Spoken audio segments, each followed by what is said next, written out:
What's up, coolers, and welcome back to Barca Dream Team. And today, guys, we're discussing a huge problem for Barca. We're leaking goals at the minute, and this is something we have to solve ahead of the massive Champions League clash with Borussia Dortmund tomorrow night. So let's get started. So why are we doing so badly right now? Why are we conceding sloppy, preventable goals, dropping points?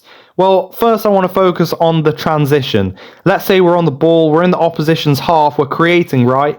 And then we lose the ball and the other team, they hit us on the counter. In these situations, we put so much faith in Inigo and Kubasi to bail us out.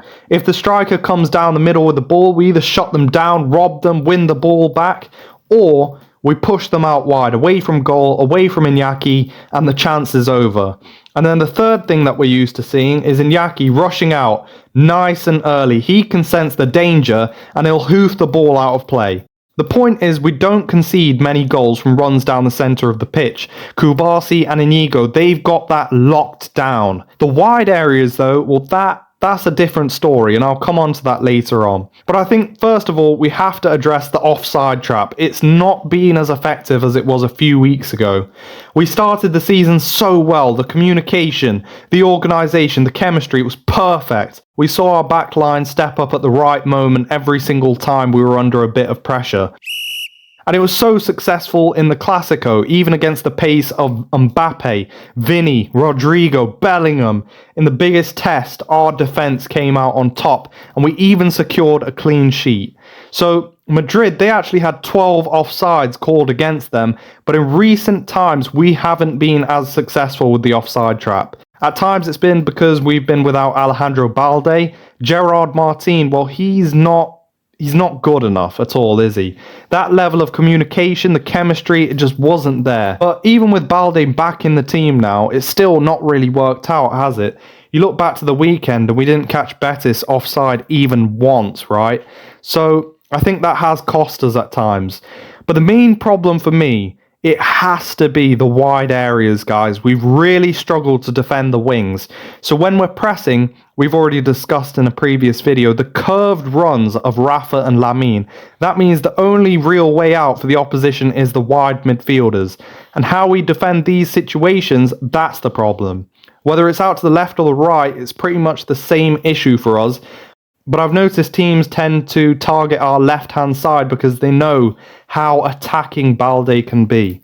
So when we see this ball being played, it's like a 30 to 40 yard pass.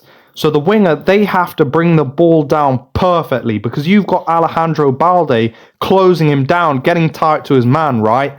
That's what we've become used to. Very intense, high pressing, not giving the opposition time on the ball, getting tight to them, strength and physicality. That's the key for Hansi Flick's Barca.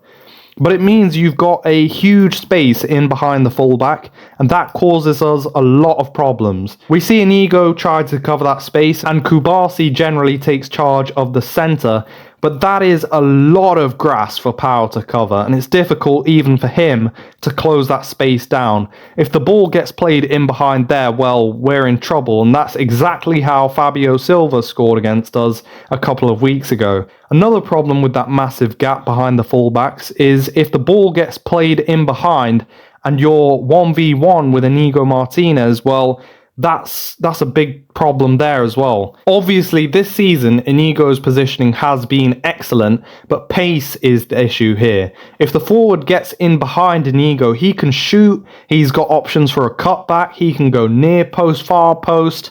You know what I'm trying to say is that we're in big trouble. So these are clear patterns you can see in our game. It's not a coincidence. I think teams are actually targeting this area.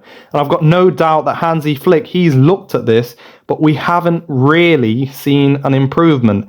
And my concern is we've got Dortmund tomorrow. So if they can get Marlon or Jamie Gittens in this position, maybe 2, maybe 3 times in a game with their pace, their quality, their ability to strike the ball from distance, I think we'll struggle. So those are just some early concerns with our defence, guys. We're seeing mistakes creep into our game, but having said all that, I think we should just about be able to get over the line tomorrow. And I think it will be close, but we'll do it. So I'll go with a 2-1 prediction, a big away win, 3 points on the road, and hopefully we can kick on from there, draw a line under the past results, and get back to the fluid attacking football that we saw at the start of the season. So if you like this video, guys, and you want to stay up to date with Hansi Flick's Barca Dream Team, make sure to hit that notification bell, subscribe to BDT, and we'll see you next time.